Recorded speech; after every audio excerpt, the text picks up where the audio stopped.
they're getting ugly. They're pushing hard. They're pushing hard, and I am struggling, but I'm fighting it. So the question, how did your mother steal your inheritance? How does anybody steal an inheritance? Easily. You steal an inheritance by refusing to read a will and convincing the entire family to never acknowledge that that will exists. That's how you steal an inheritance. And y'all want to say, well, you didn't try. You said yourself you didn't try. I didn't know what to do. I still don't know what I was supposed to do.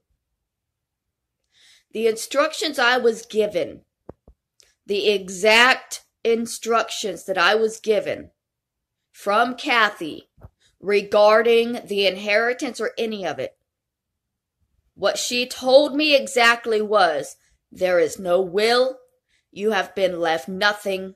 We are going to give you the property at 6690 Cedar Point out of the goodness of our hearts. And I asked where the deed was, and they said, figure it out. I was never able to figure it out. I never should have had to figure it out. When somebody passes away, it should not be on the shoulders of the person who is receiving the inheritance to get everything set up for the inheritance, especially if that person is not mentally capable of doing so. I knew that there was a will. I always knew that there was a will, and that the will had specifically left me everything. Now you guys argue and say, no grandmother in the world would have left everything to one grandchild. That's ridiculous. No, it's not. No.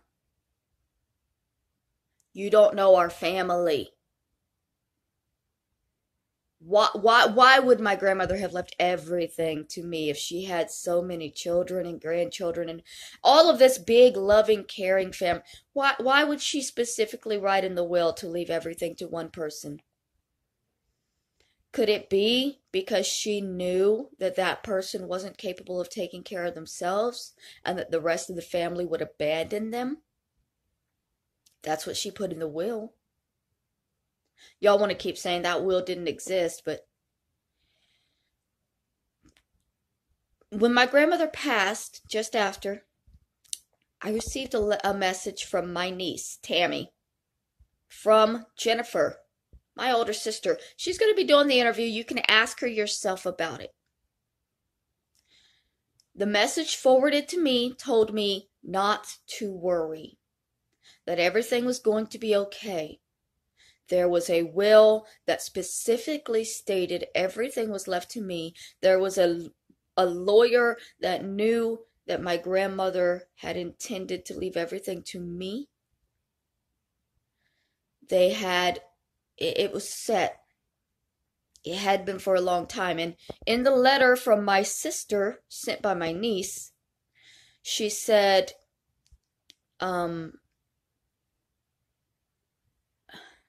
trying to remember the exact words. My grandmother told the lawyer to put in the will that she was leaving everything to me because I was her biggest concern at the time. Even though I had been falling in with boys that she didn't agree with, she still was going to leave me taken care of, because she knew that the family would not. In the will, it says the family is going to abandon her with nothing if this is not set up properly. That's in the will. That's in the will. That is the official, there's a long statement stating, my granddaughter Mary is the most important thing to me. She's what I'm thinking about the most. I'm leaving everything to her because I know that this family will destroy her afterwards. That's what the will says. I have shown you this. because I've shown you the email that I received from my niece. They sent me this because they wanted me to know that it was going to be okay. They wanted me to not panic. They wanted me to not look into what needed to happen. So they told me it's going to be fine. There's a will. Kathy lied. You're good. They gave me the $10,000. They told me the property was mine, but I would have to figure out where the deed was. I never figured out how to get that deed.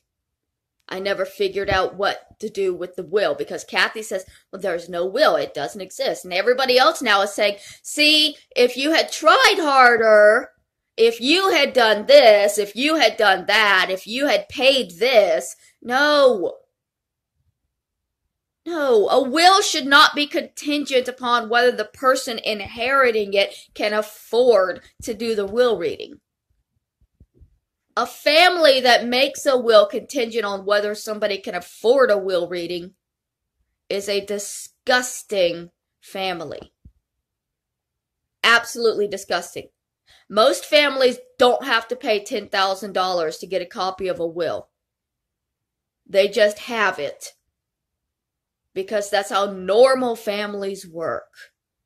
My family destroyed all copies of the will while my grandmother was dying in the hospital. They destroyed all copies because they were living in her bedroom at the time.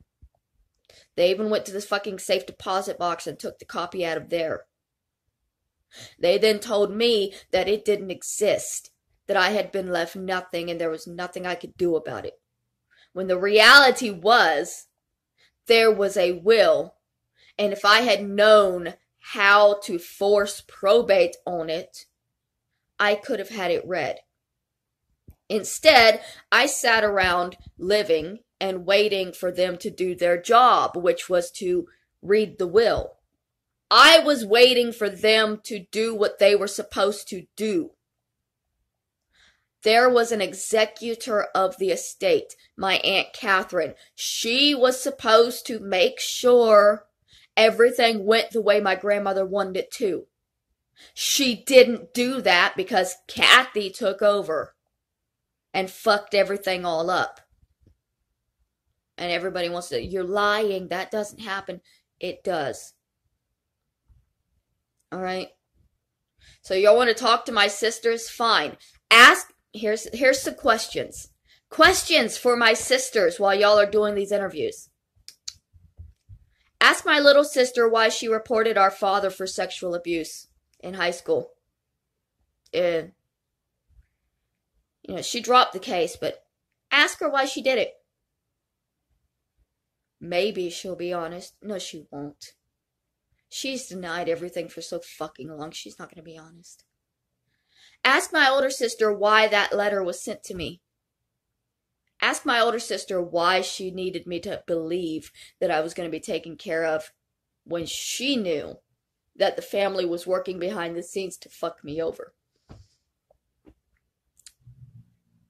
And the response is going to be, well, she didn't deserve it. Meemaw had taken care of her whole life, and the rest of the family wanted ours for once.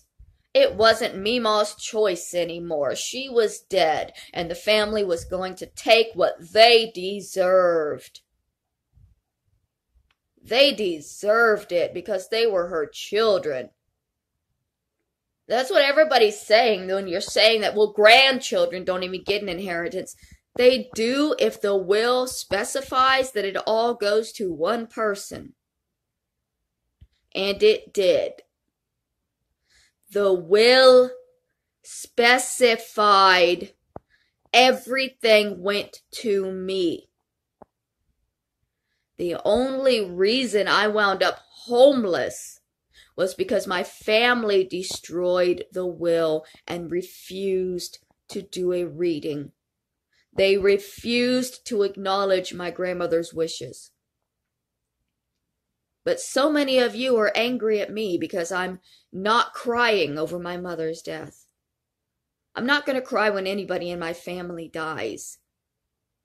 These people have been horrible to me.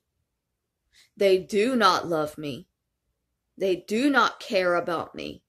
They do not support me in any way, and they never have. They took everything from me while telling me that I was going to be okay. They were on my Facebook telling all of my friends that I was lying. The will reading was going to happen. It just takes time. 7 years later, right? 7 years later, you're laughing at me and saying, well, it's your own fault. If you weren't so stupid and poor, you could have afforded to have everything done the way it was supposed to happen. But because you're stupid and don't know how it works, and because you were too poor to understand, then you deserve to be homeless and destitute while your family lives off of your inheritance and lies about you and goes on talk shows to earn more money lying about you. Perfectly normal, loving, accepting family behavior. Fuck off.